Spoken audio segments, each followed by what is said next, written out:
Hello everyone, my name is LaRussell Thomas and this is my presentation on Rwanda.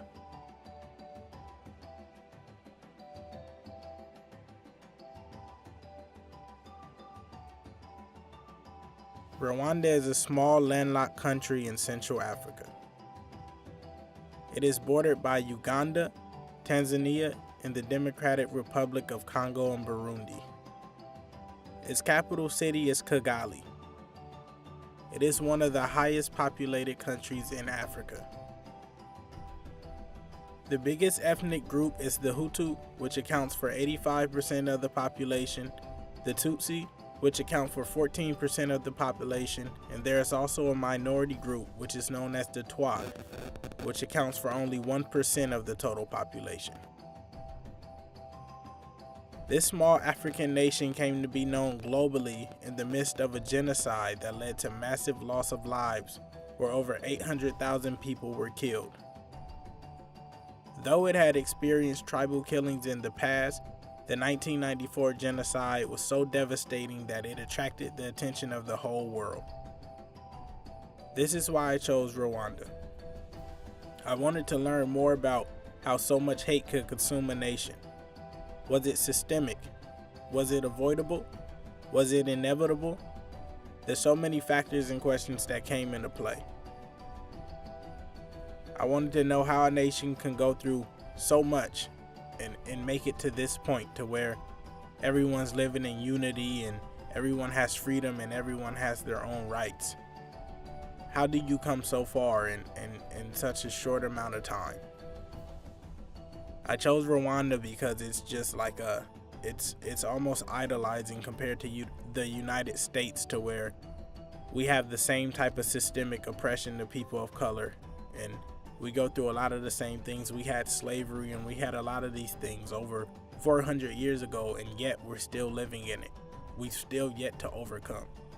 Though we live amongst one another, we aren't truly living with one another.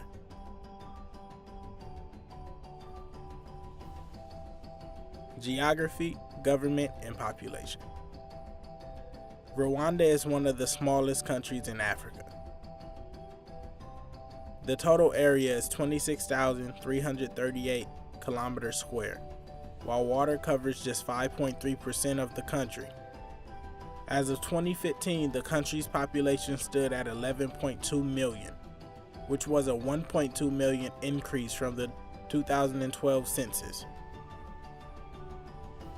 It's crazy to me how Rwanda is the smallest country in Africa, but yet it has one of the largest populations. That says so much as far as government and oppression and rules that were put out to where you concentrate people in these smaller areas and you get so many people, because the ratio of people of color outweighs usually in countries like that. And it's like they're massed into these smaller areas, these tighter areas. So you have this small, very, very small area with this large population of people. It's crazy. The government system of Rwanda is a unitary, semi-presidential country in which it is governed by a president, prime minister, and a parliament that includes the Senate and the Chamber of Deputies. Today, Paul Kagame is the president, while Eduardo de Grinte is the prime minister. Rwanda's role in the Cold War. Even though the Cold War pitted the Western powers against the European ones, Rwanda was involved indirectly. After the Second World War, the US and the Soviet Union engaged in a long Cold War that compelled other countries to take sides. While Rwanda did not directly take a position, it was still under the colonialism of Belgium, which was supportive of the Western powers.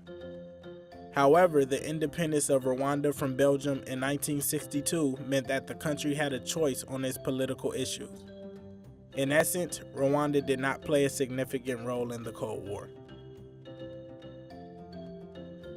Though it didn't play a significant role in the Cold War did have an effect on everything that happened in Rwanda as well as South Africa, as we read in the book.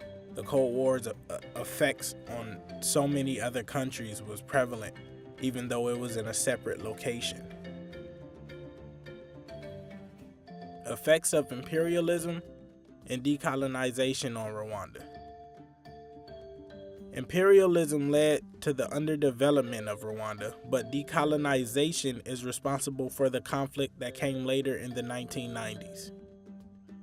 While the European countries invaded Africa on the pretense of developing the continent, the aftermath did not show any traces of development. According to Rodney, the European powers did not develop Africa. They underdeveloped and even contributed to their poverty as they took the minerals most countries had, including Rwanda. Additionally, imperialism destroyed the social and cultural fabrics to which many nations were used prior to the invasion. Nonetheless, the decolonization had its implications as well, and in the case of Rwanda, the tribal conflict was the greatest effect, which was contributed by foreign powers including France that militarized some tribes. In short, imperialism slowed Rwanda's progress, but decolonization was ill-timed as many were not mature enough to handle the freedom. This is big because it shows how all of these nations were invaded with the intent of being better. America being another one, which America did happen to grow and become better, but a lot of these nations were invaded with the intent to better it and the intent that they were going to stay, but really they just took from a lot of these places, which they're still doing today, and they're being American, and lots of other countries that migrate and try to force globalization on other countries. It's more of a profitable thing. It's never really in the other country's interest. The impact of globalization on Rwanda. Globalization has affected Rwanda positively in almost every aspect. Economically, globalization has led to many companies from different countries entering Rwanda, thereby increasing foreign direct investment. According to Wei Jing et al., Rwanda has exported human capital to different parts of the world and attracted investors from nearly all corners of the world, including New York, London, and Tokyo. Socially, Rwanda has benefited substantially as evidenced by the change of perception of the English language, as Vigero and Mufween noted that the citizens have started to speak this language, unlike in the past. In terms of culture, most Rwandese citizens have become open to diversity, particularly the Western culture, but global politics have not influenced the country substantially.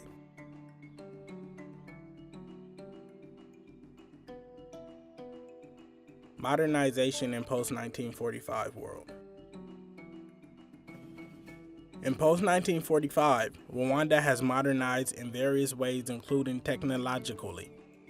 Mumbe and Okele noted that the country has a plan dubbed Vision 2020, in which it aims to spread the ICT development throughout the states to help maintain the socioeconomic development.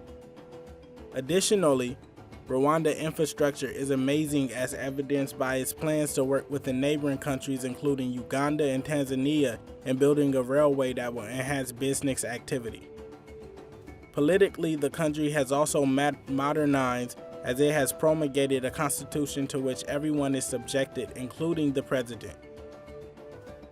Conclusively, Rwanda has had an amazing modernization that focus mainly on economic development.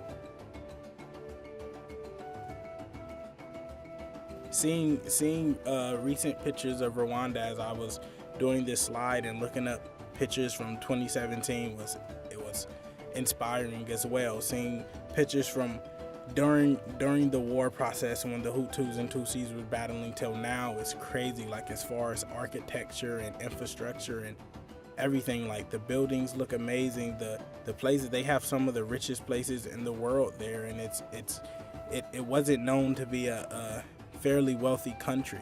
It was pretty deprived, so it's crazy to see how far it's came. Rwanda's biggest challenges in 2017. Some of Rwanda's biggest economic challenges include over-reliance on coffee and tea as major exports. The neighboring countries have similar crops. Additionally, the country has recovered fully from the 1994 genocide as infrastructural issues inhibit agricultural activities in the rural areas. Socially, the country does not have diverse skills that can guarantee employment opportunities abroad, especially the inability to speak English fluently.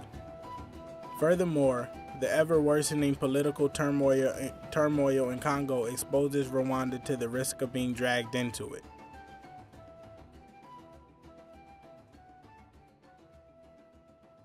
In conclusion, Rwanda is an important country to study as it has history that is grim, particularly due to the genocide. Yet its present state portrays it as a country whose durability and tenacity have aided in full recovery. Due to globalization, Rwanda has opened up to the rest of the world, which has subsequently improved its economy as tourists flock the country. Although the current challenges appear to present a bleak future, the resilience that the country has shown in the past can overturn any dark situation. Rwanda has truly made something out of nothing. Thank you.